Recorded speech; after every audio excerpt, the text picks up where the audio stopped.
agora a gente vai fazer um ataque de SQL injection na nossa página web, né?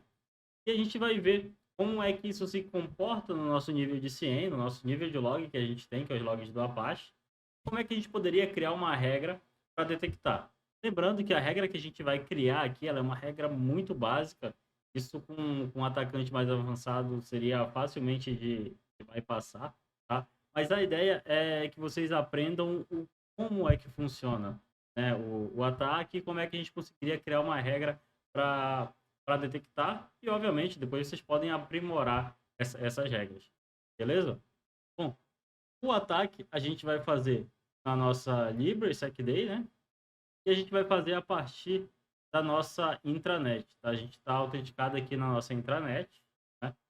Então vamos lá. Só para a gente ver mais ou menos dos problemas dessa página, né? Então, se a gente colocar aqui admin, olha só, usuário e senha incorreta, mas se a gente for observar, tanto o usuário quanto a senha está passando aqui pelo parâmetro get. Se a gente for discutir aqui de modo geral, obviamente que isso daqui é uma falha de segurança por si só, porque a gente não passa dados sensíveis, tokens, enfim, em parâmetro get. Normalmente tem que ser passado no parâmetro post para isso ir criptografado de ponta a ponta, né? Claro, usando HTTPS. No nosso caso, a gente está usando HTTP. Mas isso aqui foi propositalmente feito para, obviamente, facilitar o nosso entendimento e na hora da gente conseguir criar regras. Se fizesse um post aqui, a gente iria ter que fazer de outra forma essa detecção e não seria pelos logs do Apache. Beleza. Tendo isso daqui em vista, né, a gente já viu que a página funciona passando passando o usuário via parâmetro get, né, o username e o password.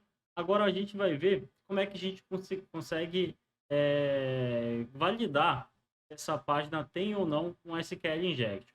Tem duas formas. Eu vou mostrar primeiro a parte automatizada, né? Como é que dá para fazer uma validação de forma automática.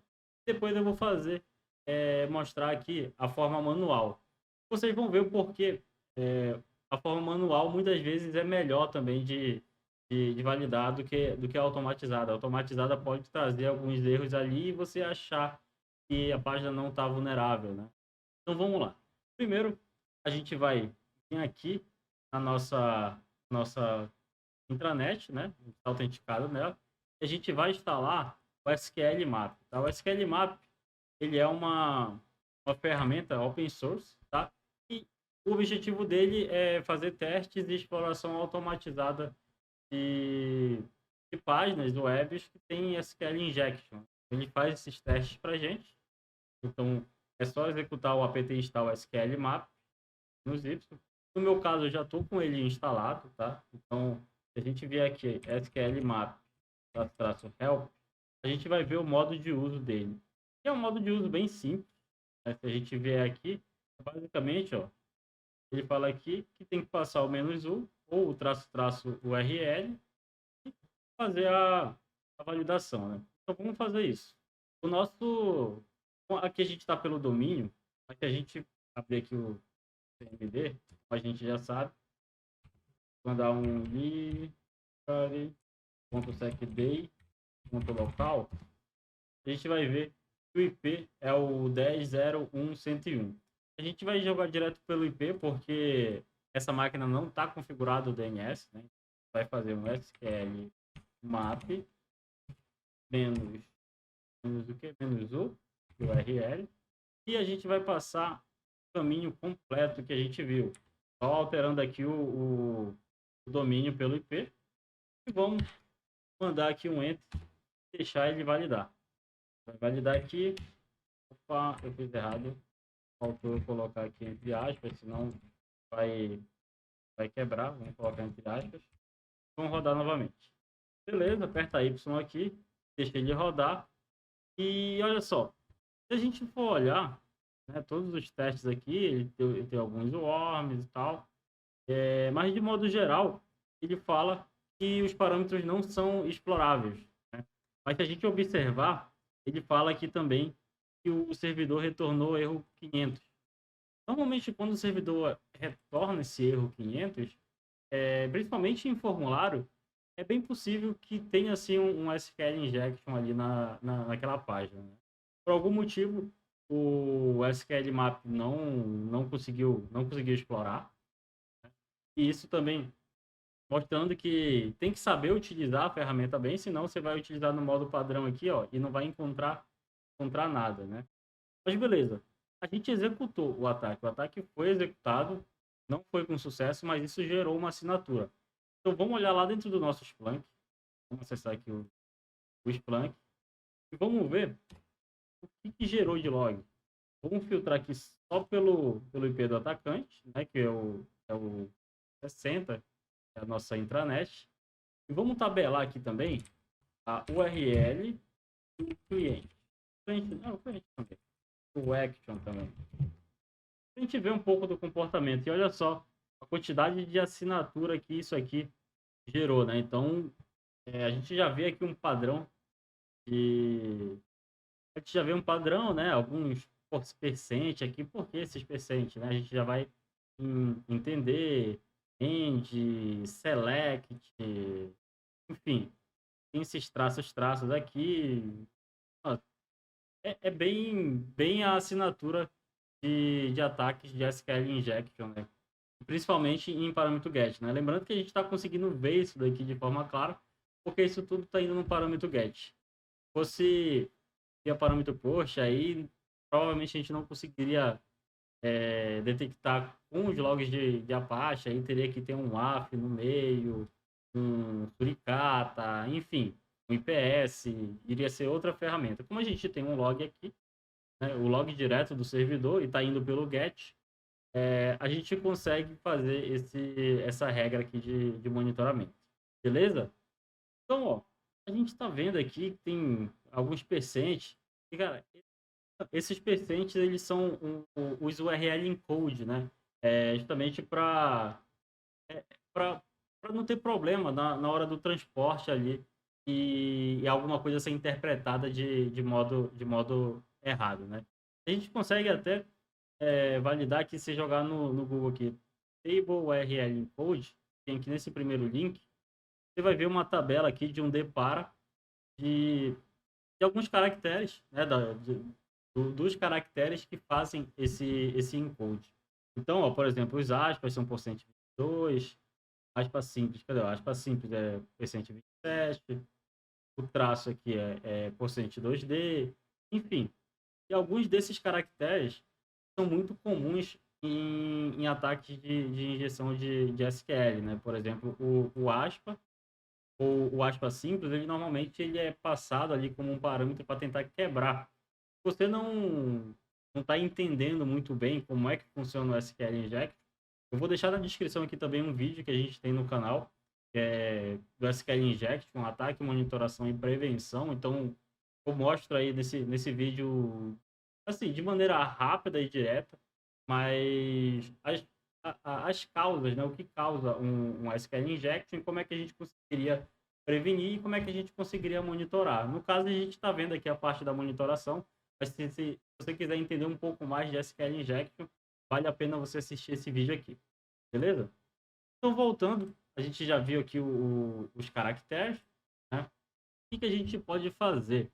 A gente pode fazer um regex para validar se na URL tem alguns caracteres que são normalmente linguagem de banco de dados ou são alguma assinatura que é utilizada ali para fazer um SQL inject.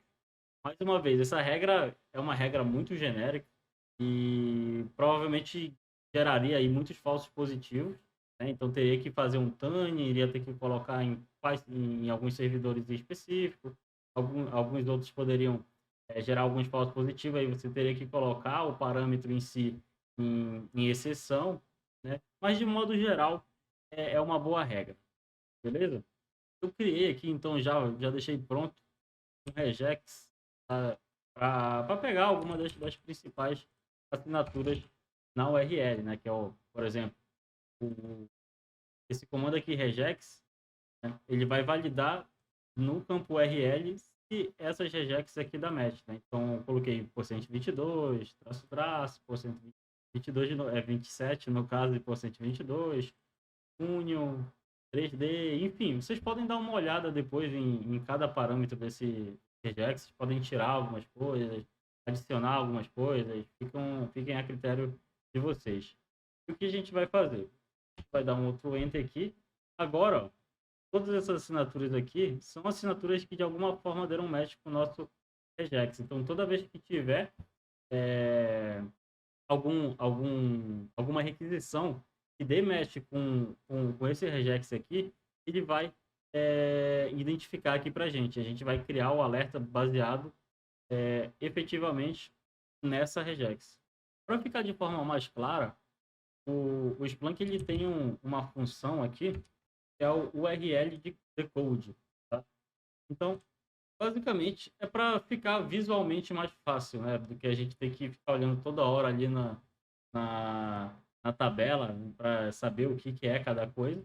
A gente pode simplesmente colocar esse URL decode e olha só a diferença. Agora a gente vê exatamente o que foi que o atacante estava tentando fazer, né? By, né?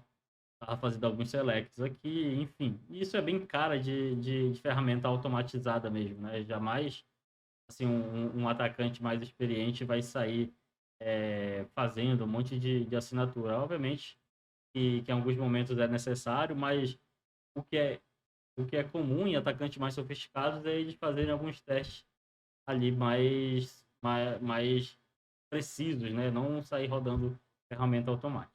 Então, beleza, a gente já tem aqui nossa regra, né? A gente pode agora só agrupar aqui dessa forma. Então, a gente vai agrupar pelo host, pelo client, né? E aqui a gente já pode até tirar o client específico e deixar a regra de forma mais genérica. E olha só, se a gente tivesse essa regra aqui, ela já iria ser alertada por esse ataque que a gente fez. Queria falar aqui que no host Ubuntu, a partir desse cliente, tiveram 209 requisições que deram match com essa regex aqui. E olha só, todas as requisições são bem cara mesmo de tentativa de exploração de SQL Inject. Então, beleza. A gente já tem a SQL pronta, agora a gente é capaz de detectar, né, um ataque de SQL Inject aqui no nosso servidor. Vamos salvar esse alerta. A gente vai dar o nome para ele aqui de SQL Injection Apache, com uma técnica referência do MIT. Coloca aqui para compartilhar. Vamos criar Chrome. Aqui a gente vai colocar para buscar os últimos 15 minutos. E na Chrome, a gente vai deixar rodando aqui a cada minuto, né? Então, quase em real time. A gente deixa aqui marcado for each result. Marca aqui a supressão para ser o host e o cliente. Deixa aqui durante 1 hora. Para esse caso aqui, vou colocar até como high. Com SQL Injection é high. Aperta em salvar. E o alert e pronto, ó. Nosso alerta ele já tá válido, né? Já tá rodando. Vamos lá acessar aqui a máquina da intranet novamente e vamos executar o ataque mais uma vez e ver se agora vai ser alertado. A gente vai rodar o ataque aqui novamente. Novamente ele não identifica nada, né? Ele só fala ali que retorna um erro 500. Vai validar isso depois. E beleza, a gente executou o ataque. Agora o que a gente precisa é ver se a nossa regra deu certo, né? Nossa regra ela foi disparada. Para a gente ver isso, é só a gente vir aqui em Activity, Trigger Alice e olha só, nossa regra aqui de SQL Injection, ela foi alarmada, né? Então se a gente ver os resultados, olha só, o resultado é esse aqui, que era o resultado esperado, né? Dele identificar o nosso ataque. Então beleza. A gente normalmente iria acabar aqui essa aula, mas aí eu vou mostrar o porquê não dá para confiar 100% em ferramentas automatizadas, principalmente quando você não tem muito domínio dela. Se você rodar ali no modo padrão e ela te entregar ali que não existe uma vulnerabilidade. Né? Se a gente acessar novamente a página aqui, né, ele retornou aqui falando que o usuário é incorreto. E ó, se a gente colocar isso daqui, ó, toma aspas, validar. Coloca qualquer coisa aqui na senha. Vou colocar aqui 2, colocar e entrar, ó, e dá um erro. Quando você coloca uma aspa, que seja uma aspa simples ou uma aspa dupla, acho que é o mais comum em formulários que tem tem SQL Injection, né, quem está vulnerável a SQL Injection, ele normalmente retorna um erro. Então, se ele retornou um erro quando você colocou uma aspa aqui, é muito provável que esse formulário está vulnerável a SQL Injection. E olha só como é que a gente exploraria isso.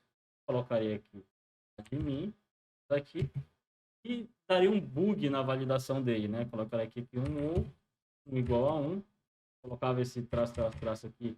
Isso daqui significa um comentário, né? Então lembra que a gente colocou lá também no nosso regex para ele validar traços, traços. Né? A gente colocou para validar também essas aspas aqui. E pode colocar uma senha qualquer. Aqui, blá, blá, blá. Se eu apertar em entrar agora, olha o que acontece. Entrei. Então a gente conseguiu bypassar a validação de, desse formulário, né? Ele foi feito de forma errada. E, cara, você logou aqui, deu bypass, olha só. Você entrou na SecDay Library. E aqui são links reais, tá? Então você pode clicar aqui, você pode cair lá no treinamento de Splunk que a gente tem no canal. Se você clicar aqui também, você vai cair direto no vídeo de SQL Inject, explicando como é que o SQL Inject ele funciona, né? E a gente tem um artigo aí também de detecção de port forwarding em SSH. Beleza, pessoal? Então, ó, para essa aula era isso, tá? Espero que vocês tenham gostado e até a próxima aula. Valeu!